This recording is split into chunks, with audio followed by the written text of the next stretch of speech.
views expressed on this program are those of the hosts, guests, and callers, and are not necessarily those of this station, its management, or other advertisers. You're listening to Transformation Talk Radio.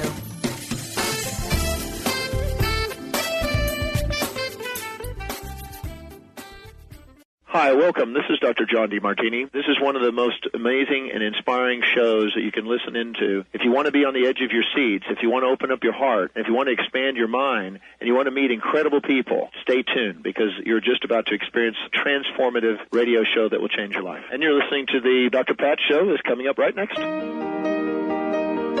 Welcome to the Dr. Pat Show. Talk radio to thrive by. Powerful, inspiring, and coming to you live, bringing you stories of people like you and me, busting through and living life full out. Get ready to dare to wonder what your life would be like if you knew you could not fail. Hey, everybody. Welcome. It's great to have all of you tune us in and turn us on to our good news segment. Today, Goeff Moen is joining us here today. And why is it that we look at our future and walk on a tightrope? What is it that we don't know, that if we did know, if we had some positive information, we could make a decision that could give us a safety net beyond your imagination? Today, financial expert joining us here today, the importance of life insurance and top tips on achieving greater financial security. And what I want to say about this, and as we talk to Goeff for the show, is that, you know, he is somebody, a financial advisor, right, with Edward Jones, and knows about what it means to be on the wave, on the crest, and underneath the tide. And so today we're going to dive deep into finding out what are the most important things we should know to feel secure. Goeff, great to have you. Thank you so much for having me, Dr. Pat. It's a pleasure to be here, and I appreciate the opportunity. Listen, one of the things I want to get right into and talk about with you is this.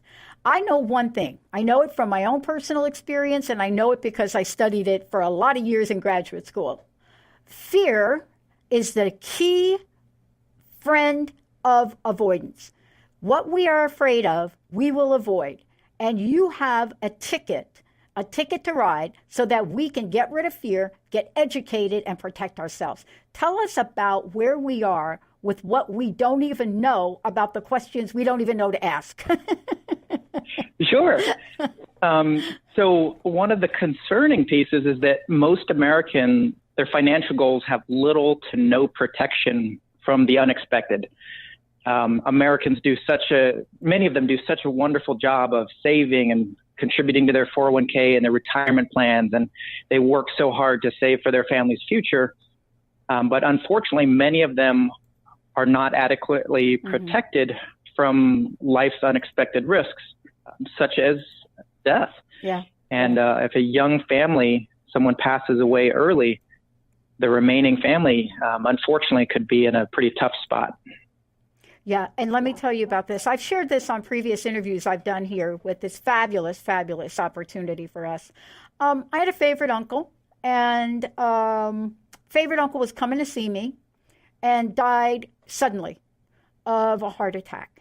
And that's why I want to talk to you about this today, because we don't have to be unprepared for our families, for our friends. And this is really part of what we mean. But the thing that people don't know is about the misconceptions of how life insurance works and how it can work for us.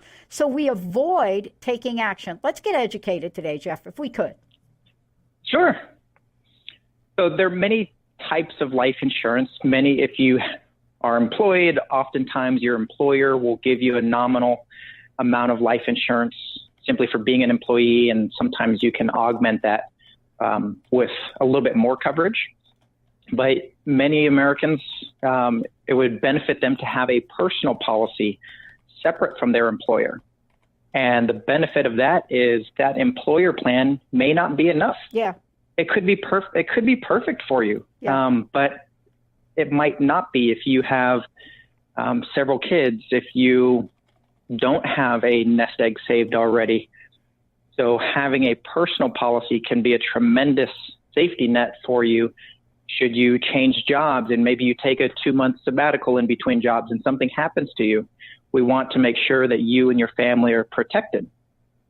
And my recommendation is to sit down with somebody to walk through that and come up with a plan of what is appropriate for you and your family. Everybody is a little bit different. Some people have more kids than others. Some people have more already saved than others. Some people have higher day-to-day expenses.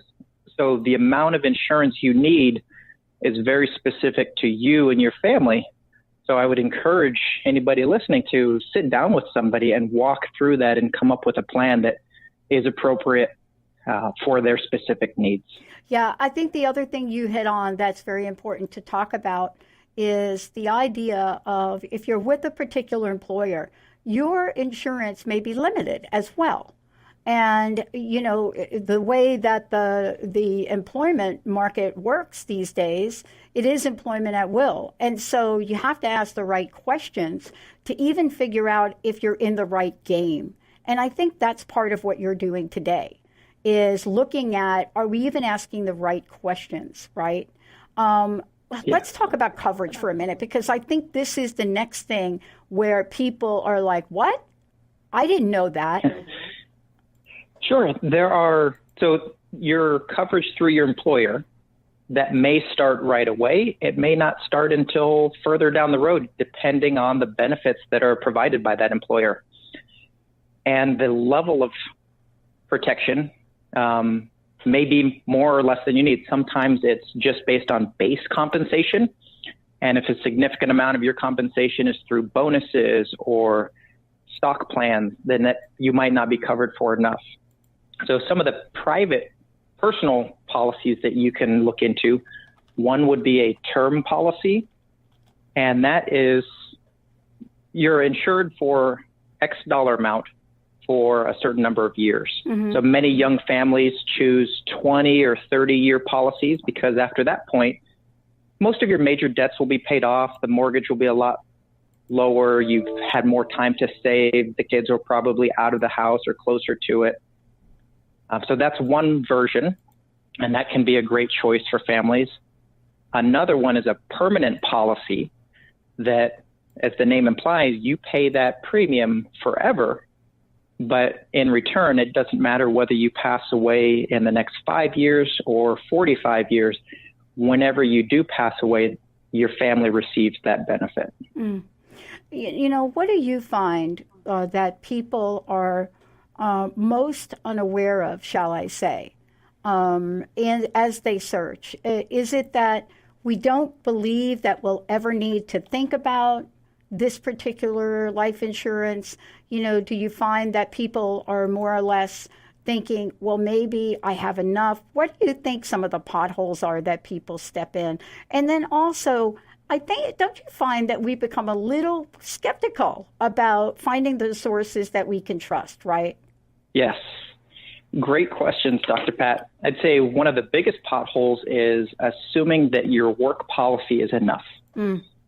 And it could be, but I live in Seattle, mm-hmm. and real estate here has gone up tremendously. So if you own a home in Seattle, you probably have a significant amount of debt. Mm. If you have kids in daycare in Seattle is tremendously expensive. If you pass away and you're the sole breadwinner, is your spouse going to be able to not only pay the mortgage, but also pay for daycare? Yeah. And so many Americans, I'm covered through work. That's fine. But they don't realize in looking at the details that work coverage is inadequate. So I would say that's the biggest pothole that we've seen. Yeah. And we don't think about it, too, because, you know, we don't think that we'll ever be faced with things of that nature. And so for many people, when we stop for a minute, the answers are really available to us. Now, look, let's tell folks how they can find out more about this. Sure. So a lot of different resources. Full disclosure, I work for Edward Jones. There are 17,000 financial advisors across the country with Edward Jones. So that's an opportunity to meet with a local financial advisor. You can also go to somebody that you already know and trust, somebody that, if you work with a financial advisor from another firm. So wherever you go to for trusted financial information could be a great resource. There's also a nonprofit organization called Life Happens, and their website is lifehappens.org. And they are one of the leading organizations for just getting information out there about insurance and the types of it. They don't endorse any specific product or company. Their objective is simply to provide high quality, independent, objective information. You know, one of the things that I did want to ask you about, Jeff, is, you know, in the work that you do, you see many decisions that people make. I think the hardest thing for people is attempting to figure out what coverage should I get. The other thing I want to talk about, and maybe you can direct us in this way, we have found here that, you know, we went through a generation of people, Jeff, where if you remember, you want to go back 10 years, people that were in their 50s were getting laid off from work. They were being downsized. And so the idea of a life insurance policy became an illusion. The myth that's out there is, I'm too old to get an affordable life insurance package. That is, with AARP, with everybody out there, with insurance, how do we help those folks say, no, there's something for you too? I would say you can't afford not to. Because yes, there is a cost every month or every year, however your plan is set up. But if you were to have passed away yesterday, what would your family be doing this morning? That is a way. I mean, that is a very telling question, and I think it's a very important one. We spend X amount of dollars on coffee and our phones and this and that. But again, not to be morbid, but if you passed away yesterday, would your family be able to pay their bills for the next 12 months? And many people have done a good job of saving an emergency fund, but oftentimes that emergency fund only covers 3 to 6 months. If you pass away, your family is going to be adjusting for quite a while to this new life. And they're going to need more than a 3-month nest egg. Yeah, no kidding. You know, look, I know there are many things we could talk about, and I know this is something you're personally dedicated and committed to. So I want to thank you for joining us here today. But a couple things I just want to make sure that we talk about. I know that we are now moving into the advanced technology arena, and I would love to ask you in these final minutes here left, what would your message be to people, and how can they find out more? Meaning, what would you say to folks to do? How could they best take that next step of action? Call a financial advisor and set an appointment today. You have, because the life insurance process can take several weeks. And I'm not sure about every policy, but I know at Edward Jones, there's no commitment until the end of that process to apply. But you have to get the ball started now. You're never going to be younger than you are right now. And the younger you are, the more affordable that policy is going to be. So call now, get the policy started, meet with an advisor, and understand the size of the policy that you might need, and then the size of the policy that you can afford. And a financial advisor can help you weigh the benefits between those two. Wow. Thank you so much. Can you give us some information on how we can do that? Absolutely. Our website is www.edwardjones.com. And again, if you go to that website, you can type in your zip code, your city. There's 17,000 advisors across the U.S. who are ready and willing to sit down, have a cup of coffee, and get to know you and your family and what's important to you and how we might be able to help protect you and your family. Thank you so much for this. Thank you. I know how crushing it was for us to lose my uncle. Thank you so much for today. Thank you for your time, Dr. Pat. Okay, everybody, this is something that all of us are looking at here. I know I'm looking at it, and that's why I so appreciated Jeff joining us here today and doing what he does. It is a beautiful way for all of us to learn how to love and make sure our love is carried forth in the way of security after we're gone. Let's take a short break, everyone. We'll be right back.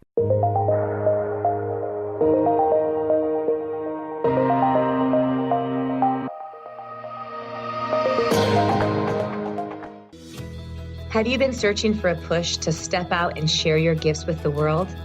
Allow Charlene Hess to empower you to start shedding the layers of your ego that are holding you back and begin feeling connected to your heart so that you can shine your unique divine light and share your gifts with the world. Tune in to the Charlene Hess Show, Living on Your Heart's Edge, every first and third Friday at noon Pacific on transformationtalkradio.com. For more information, visit charlenehess.com.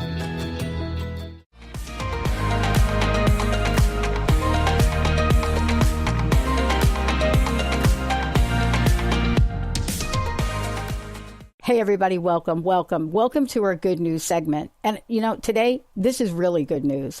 We are so thrilled and honored that we get to participate and share information about what is mostly going on in the world of health and wellness and how to thrive in life. Today, Dr. What I want to say is today, Dr. David Lederer is joining me here today, Associate Professor of Medicine, Columbia University Medical Center in New York City. But more importantly, this is about learning. It's about learning about pulmonary fibrosis. Remember those words, everyone. Pulmonary fibrosis. Now, you and I all know that this is something that many of us have heard about, whether you're watching television, you're reading about it. But what we don't know is what anyone is doing to educate the public about this deadly disease. And that's why Dr. Lederer is joining me here today. Doctor, great to have you here. Welcome to the show. Thank you, Dr. Pat. Happy to be here. This is one of these conversations that I like to refer to as invisible to the public, yet quite well known once people hear about the symptoms and what we're going to talk about today. We just don't connect the dots. And I think the interviews you're doing, the conversation you're doing, hopefully we are going to connect the dots. Tell me a little bit, if you don't mind, about the history of pulmonary fibrosis, and why is it when people hear this interview and hear what you're going to say about it, they say, oh, yeah, I know what that is. Well, you've hit the nail on the head. You really characterized it well. Pulmonary fibrosis is a progressive disease where scar tissue builds up in the walls of those tiny little air sacs in the lung. Over time, over years, as the scar tissue builds up, people begin to experience breathlessness, especially walking up a hill or walking upstairs, and a dry, bothersome cough, lots of fatigue and tiredness. And often it's diagnosed as COPD or asthma, and those are different types of lung diseases. Eventually, it often comes to light that it's pulmonary fibrosis. And unfortunately, as that scar tissue builds up, the lung becomes destroyed. And eventually, this is a fatal disease for most of the people who have this diagnosis. And, that's why this conversation is so important because, in a lot of ways, it sort of mimics other things.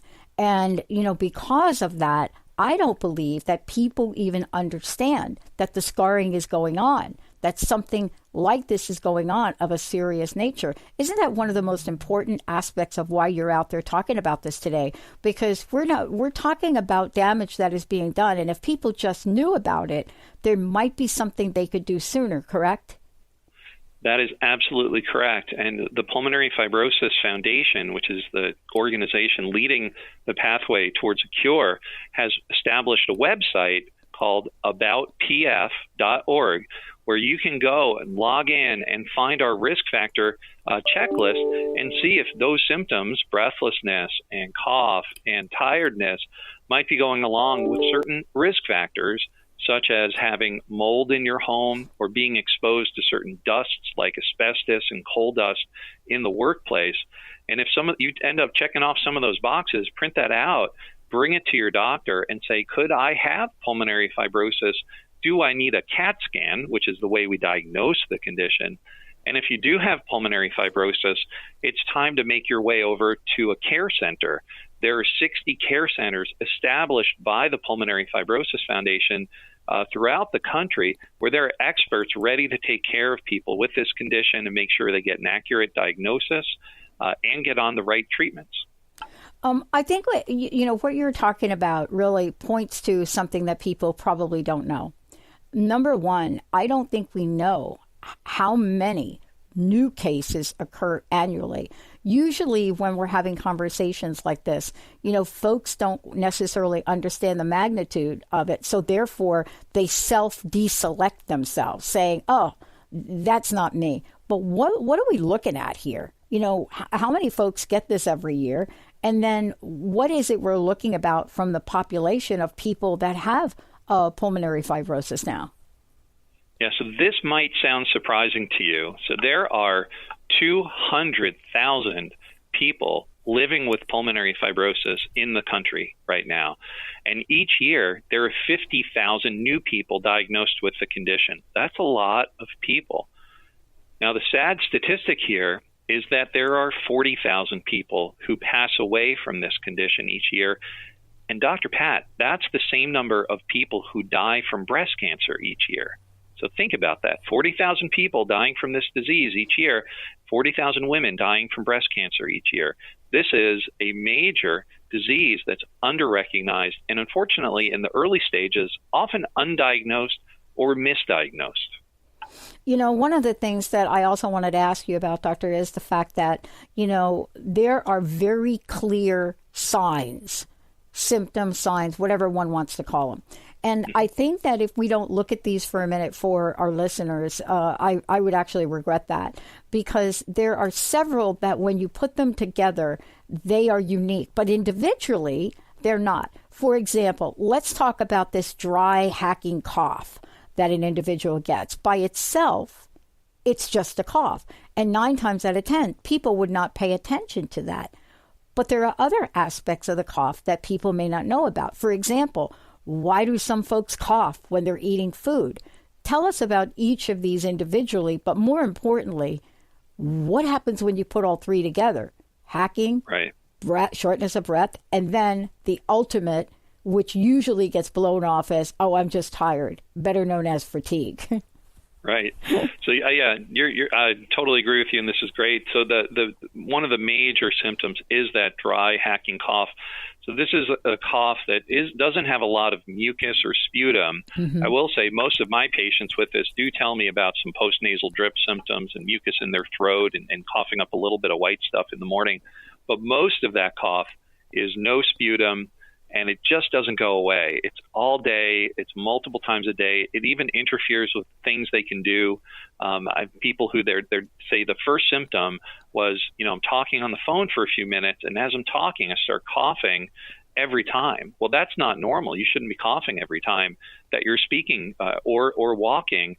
So this is a clue. This is a clue. If you're experiencing this and it's not going away after, say 2 or 3 months, you have to go see your doctor. The combination that you're referring to is along with breathlessness, right? Is I can't catch my breath when I walk up the stairs. Now, a lot of us feel a little bit of, oh boy, I just rushed up the stairs and I'm a little short of breath. But this is so bad. You have to stop. You have to stop, huff and puff, and catch your breath at the top of the stairs, or sometimes only halfway up the stairs, or sometimes in the more advanced stages, you can't get up the stairs. And when you have both of those symptoms combined, we really need to think very carefully about chronic lung diseases, of which pulmonary fibrosis is a major one. And I agree, we shouldn't be ignoring fatigue. I know a lot of us are tired at the end of the day, but those of us who can't get started at the beginning of the day, that's a reason to go see your doctor and say, this is not normal. I wasn't like this 1 or 2 years ago. And you know what? I also have this cough, and I also have the shortness of breath. Do I have pulmonary fibrosis? And again, on our website, aboutpf.org, you can find that checklist, look at these symptoms, look at your risk factors, and bring it to your doctor and talk about it. I want want to ask you this question because, I mean, here you are. You're one of the leaders in this field. You're also somebody that's on the leading edge of research and also possibilities. I got to ask this question.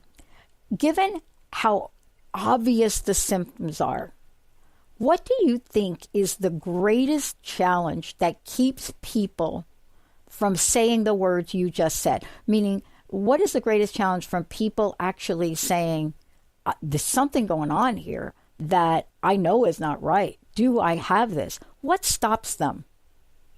As we age, I think a lot of us tend to write off these symptoms. I'm getting older, or maybe I've gained some weight in the past few years. Maybe I'm not exercising enough, and that's why I'm having the shortness of breath. I just have this cough. I've always had it, when it turns out maybe it's only 3 or 4 years.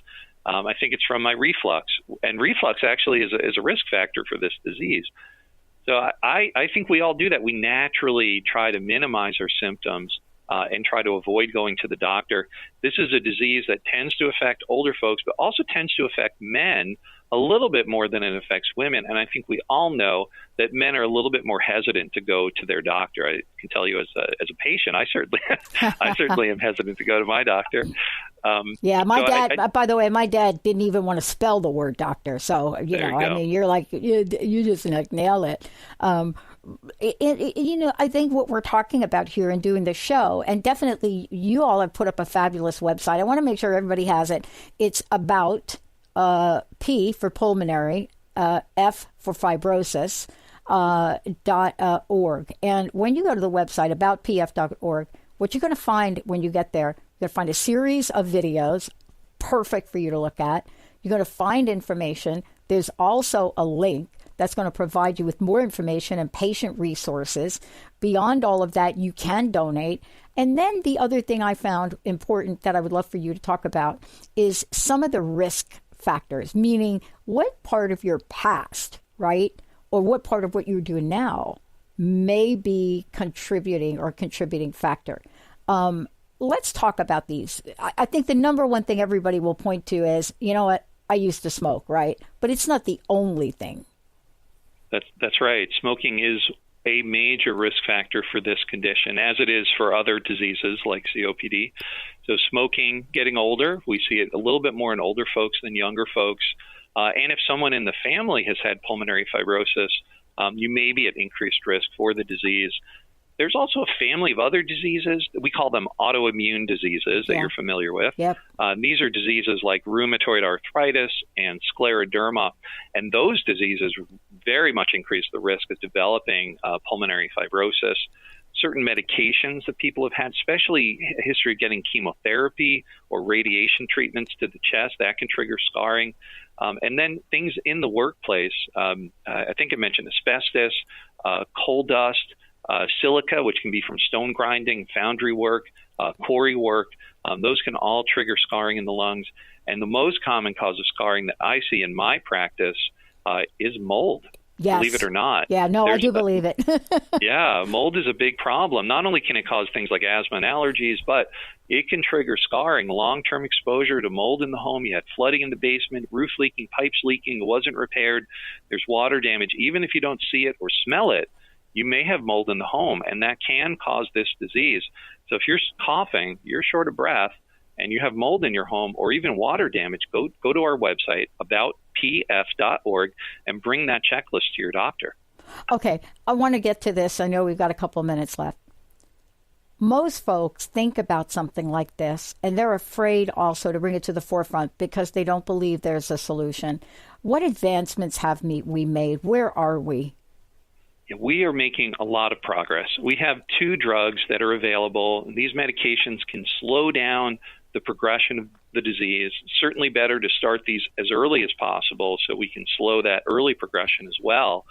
There are also clinical trials and new research studies ongoing that are identifying new treatments on the website aboutpf.org. You can search for clinical trials and research studies close to you.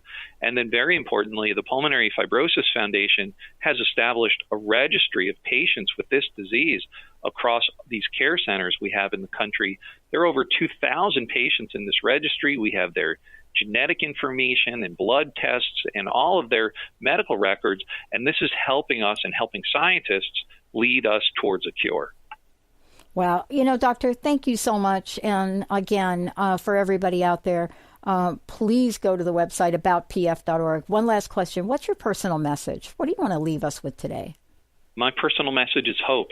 I think that I can and my colleagues can help people living with this disease. We can help you lead a more normal and healthier life. Yeah, and thanks to you, and thanks to, all of the folks at Columbia University Medical Center for all that they do. And thank you for getting out there doing interview after interview after interview to save lives. Thank you. Thank you so much, Doctor. Thank you, Dr. Pat. What a great show. What a great interview, everyone. Please go to the website aboutpf.org. And, just so you know, give this to a friend, give this to a family member that you think has these symptoms, and let them take positive action. We'll be right back.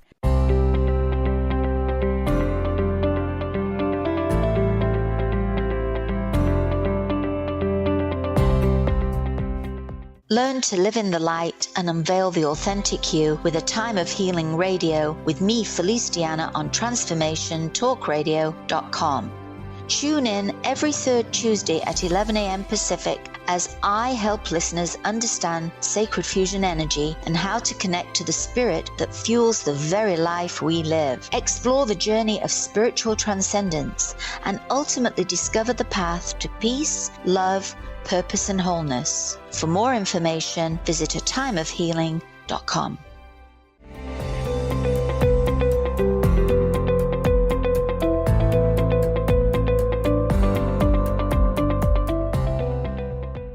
Hey, everybody. Welcome, welcome, welcome.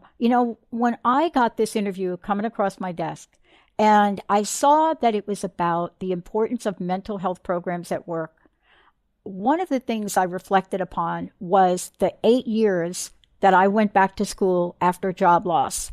And I remember back then that there was nobody talking pretty much about mental health programs in the workplace at all. But fast forward to where we are today.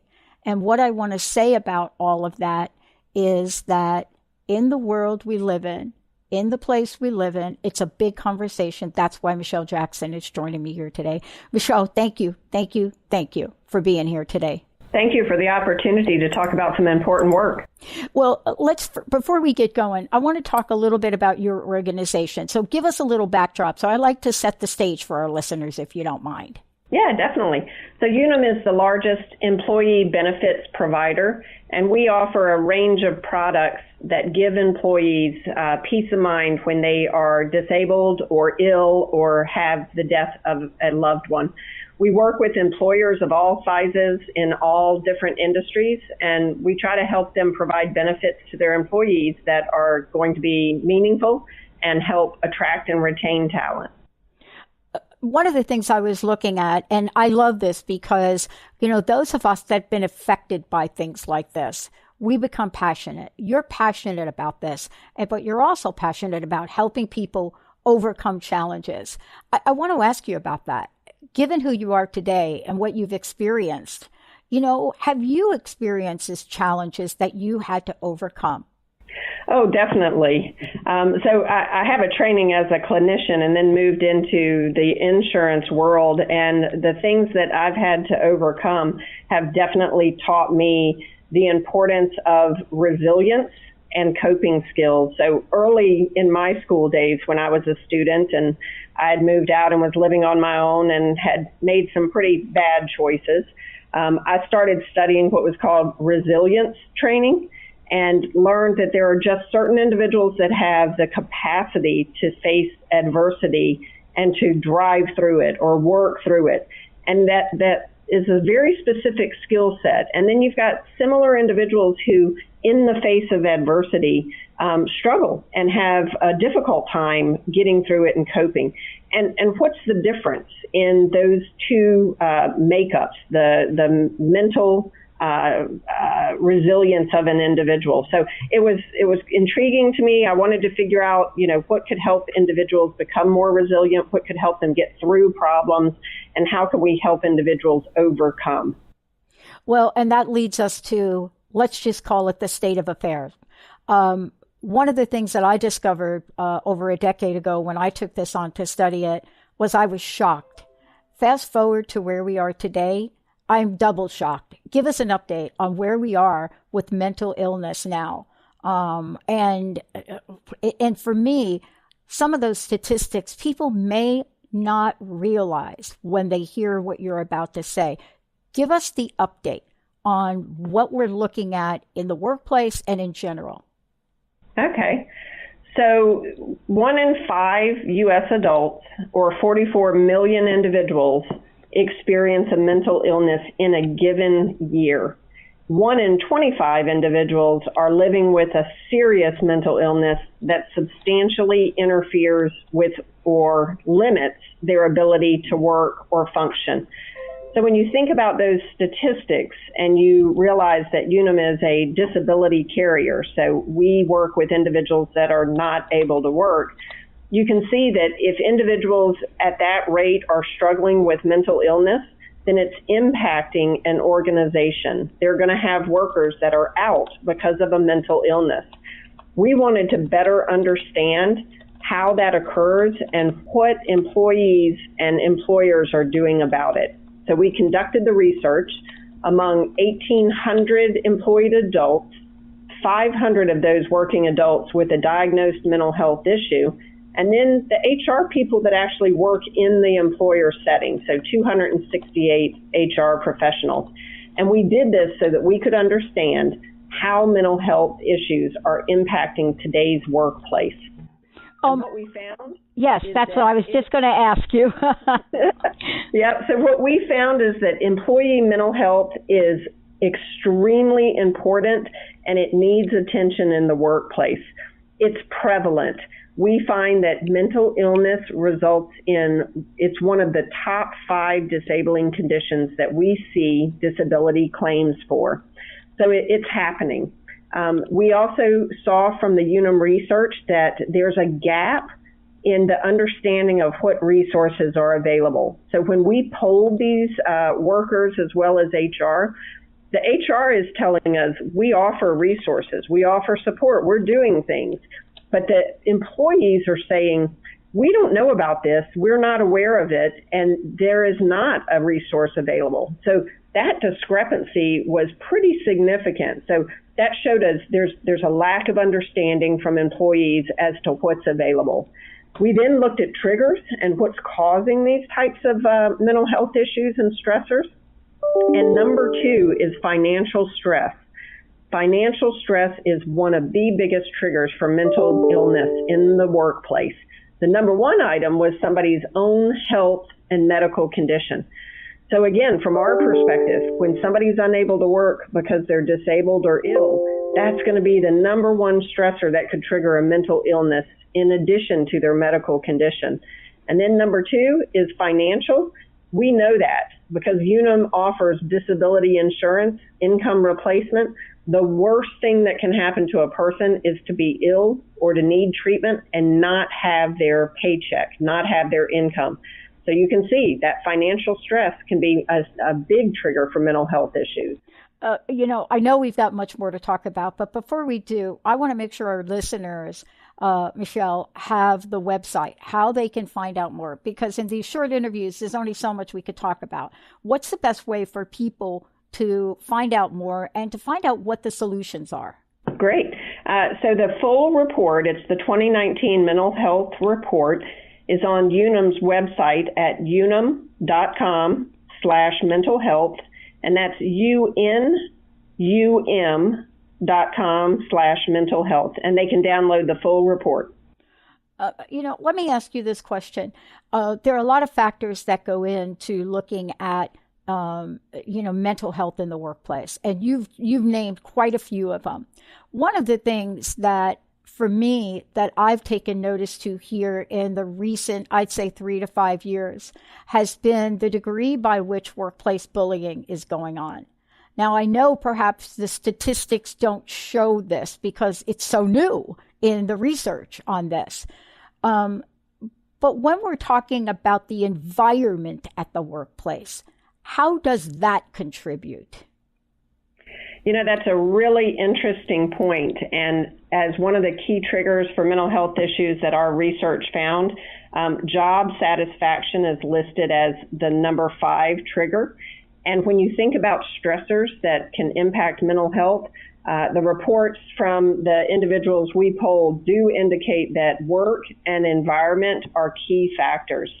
You mentioned bullying, and while we did not directly research that aspect in our discussion, what we did talk about was stigma.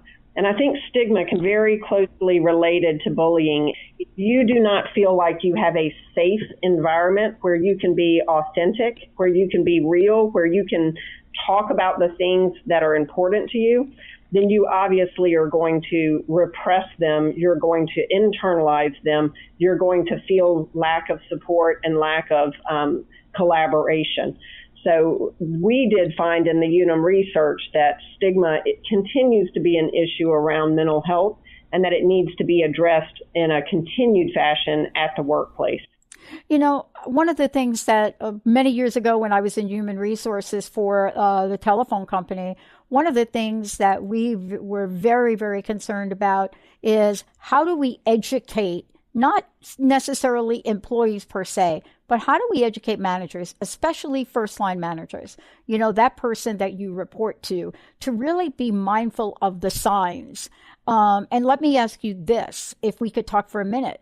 There are signs, but if we are not aware of what they look like, there's close to impossible for anybody to help. But where are we in terms of having management be educated about the signs? I call them the signs because they're different for everybody. But, there are very specific things that people see. For example, coming into work late, missing days at work, right? That you could just go through the list. Is there a role for management/leadership to play here? There is. And I would definitely recommend, I'm not going to be able to cover it all, but if you go to unum.com/mental health, there's a number of resources cited in there that are specific to manager training. What I would say is that the research clearly indicated, and this is the good news, employees do feel like they were confident that their manager was properly trained and could handle it if they had to go to them. That's the good news. The bad news is when you ask HR that same question, only 16% felt like managers were trained well enough. So again, there's a gap between perception by employees. They felt that it was a positive, but employers and HR did not feel like managers were trained. There are some great resources in the Unum piece out on our website where manager training is a component. And I think what we need to think about here is that manager training needs to be provided in a different format, in a real-time perspective, and in a format that's easily consumable, especially around mental health. There's some great companies that are offering manager training, and specifically mental health training, how to identify the signs and symptoms and what to do. And they can do these in online vignettes and online role-playing that are about 5 to 10 minutes. And the important thing is do it when it's relevant. Don't do it once a year because that's not when somebody may need it. Make it relevant and make it timely so that if a manager realizes an employee is struggling, they have access to some tools immediately. They can do a quick 10-minute training. They can identify what the resources are available, and then they're armed and equipped to handle that conversation with that employee. I know we don't have a whole lot of time left here in this interview. Again, please tell folks the website if you would. Yes, so the full research is on unum.com/mental health, and that's unum.com/mental health. One last question, and I want to thank you for getting the word out. Thank you so much for doing that, Michelle. What's your personal message? What do you want to leave folks with here today for those that are wondering, I relate to this, but I'm not sure what to do next? I would encourage you to talk with other individuals at your work setting and develop mental health champions or mental health support resources within your organization. At Unum, we have a silent disability group, which is an employee resource group that deals specifically with mental health. And we're starting to have those conversations openly and to support mental health awareness throughout our organization. I would encourage everybody to take that step and do it. Wow. Thank you so very much for today, Michelle, because this is a very, very important topic. You know, I am a child of a woman who suffered mental health most of her life and ultimately took her life. And so your message is more than personal to me, but my mom was not alone. You know, there are millions and millions and millions of folks that are out there today suffering, and they are suffering in the workplace as well. And through your organization, people will get help. So thank you. Oh, thank you. And hopefully people will take action so that we do not lose more people. Yeah. That's what I'm hoping too, Michelle. We're going to take a short break, everyone. We'll be right back.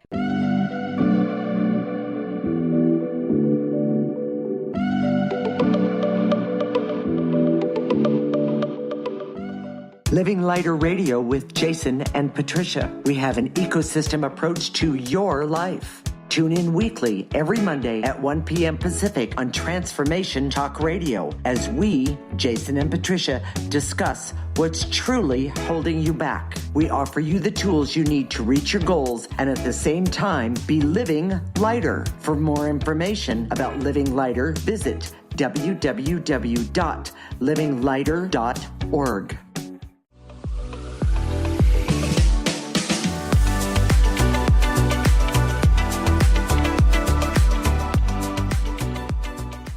Hey, everybody, listen, you all have heard me talk about what it is we look at with our health, what we put in our bodies, what the world says out there about everything from vitamins to aspirin. But here's what I want to say. How do we make sense of the new aspirin guidelines? You know what? Yes, there are new guidelines. Dr. Paul Grubel joining me here today, Director of Interventional Cardiology and Cardiovascular Medicine Research, Professor of Medicine at Johns Hopkins School of Medicine. He is here for very good reason. It is confusing and it is important. Dr. Grubel, thank you for today. Am I overstating this when I say it is confusing and it is important? I never thought in a million years I'd be saying that about aspirin. Well, you know, Dr. Busili, you raise a very important issue about the confusion that is out there regarding aspirin after the coverage of these new guidelines that has caused confusion amongst patients and amongst physicians. We've received many calls in my office from patients asking, what do I do with my aspirin therapy? Because they're confused about what they read in the lay press and what they've heard on TV and on radio. But let me just make this one important point and deliver this message that patients are on aspirin if administered by a physician for a good reason. And stopping aspirin or changing the course of aspirin can have very important consequences for the patient, such as the occurrence of a stroke and a heart attack. And it's important to distinguish between primary prevention and secondary prevention. Primary prevention, of course, has to do with the prevention of a first event. That is the prevention of a first heart attack or a first stroke. And that is what the guideline update is addressing. Now, the guideline update is not addressing secondary prevention. And secondary prevention has to do with the effect of aspirin and the guidelines for aspirin in patients who've already had a heart attack and who've already had a stroke to prevent a second event. And it's in this particular population where the risk of stopping aspirin therapy can have very dangerous consequences, such as an increased relative risk of a second heart attack or stroke of about 40 to 60%.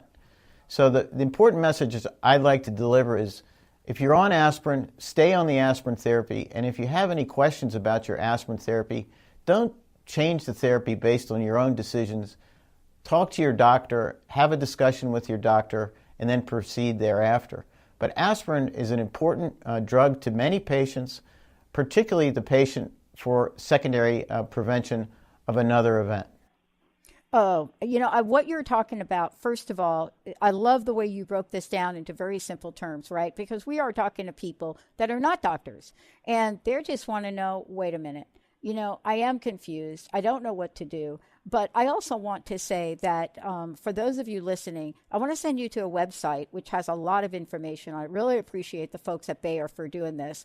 BayerAspirin.com, BayerAspirin.com. And the reason I'm sending you all over there is threefold. One, this is a short interview. You're not going to get all the information in 10 minutes. Two, more than we're able to talk about today, we're talking about aspirin for your heart, for stroke prevention, for saving lives, and for pain relief. So when you go over there, you're going to find a lot more information than Dr. Grubel and I are talking about today.